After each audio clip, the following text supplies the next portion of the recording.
மகாவிஷ்ணு யோக நித்திரையில் இருக்கான்னு சொல்லியிருக்காங்க.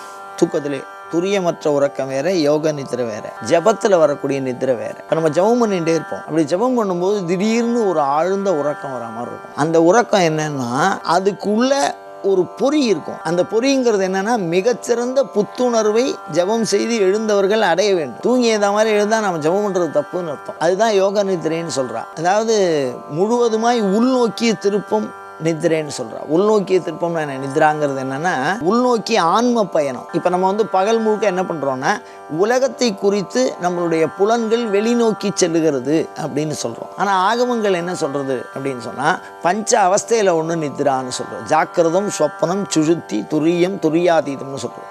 ஜாக்கிரதம்னா இப்போ இந்த உறக்க விதியை பத்தி பேசுறோம் அப்படின்னாலே கண்ணு கூட சம்மந்தப்பட்டது. இப்போ ஜாக்கிரதம்னா கண்ணு வெளியில இருக்கும்போது நம்மளுடைய சிந்தனையெல்லாம் வெளிநோக்கி போகும். அதுதான் ஜாக்கிரதைன்னு சொல்லி. ஜாக்கிரதம். சொப்பனம்ங்கிறது கனவு காண்றது.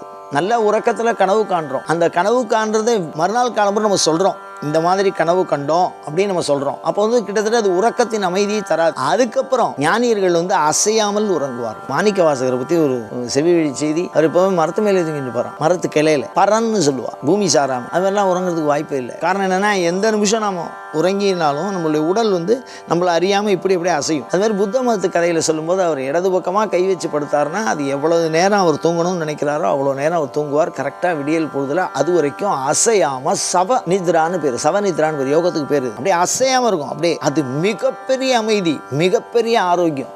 அந்த மாதிரி ஒரு பழக்கத்தை சாஸ்திர அபியாசத்தினாலையும் அதில் சொல்லியிருக்கக்கூடிய முறையினாலேயும் ஒவ்வொரு தூக்கத்தின் வகையையும் அறிந்து நாம் உறங்கி அந்த உறங்குவதை கூட பிரயோஜனமாக ஆக்கி கொள்ள முடியும். அதுதான் சாஸ்திரத்தினுடைய மிகச்சிறப்பு. இந்த மாதிரி சைவத்தில் தூங்கிட்டு இருக்கிறதா சொல்லியிருக்கா. அதே மாதிரி இறைவன் உறங்குவதாக சொல்லுவது கோயில்களில் பள்ளியறையில் அவர்கள் அங்கே சயனஸ்தானத்தில் இருக்கிறதா சொல்லுவார். சாமி மேல் நோக்கிய பார்வையில் தியானம் பண்ணும்போதே அவர் படுத்துருக்கிற மாதிரி தியானம் பண்ணும். அவருடைய முகம் மேல் நோக்கி இருக்கும், அப்படி உறங்குவது போல. அது பூமி ஸ்பர்சம் இல்லாமல் இருப்பா. இந்த சயனாலயத்தில் உண்டியும் ஒரு காலம்புறம் வந்துட்டா பூமி ஸ்பர்சம் வந்துடும். தரையில் ஒரு பீடம் வச்சு அது மேலே வச்சுருவாங்க அந்த சாமி. உறக்கம் அப்படிங்கிறது துரியமற்ற உறக்கம் தர அபிராமி சொல்ற மாதிரி இறைவனோடு தொடர்பு கொள்ளக்கூடிய ஆன்ம உணர்வை தரக்கூடிய, தன்னுணர்வை பெறக்கூடிய, துன்பத்தை விலக்கி இருக்கக்கூடிய அந்த தூக்கமானது மிகச் சிறப்பானது அப்படின்லாம் சாஸ்திரம் சொல்லி.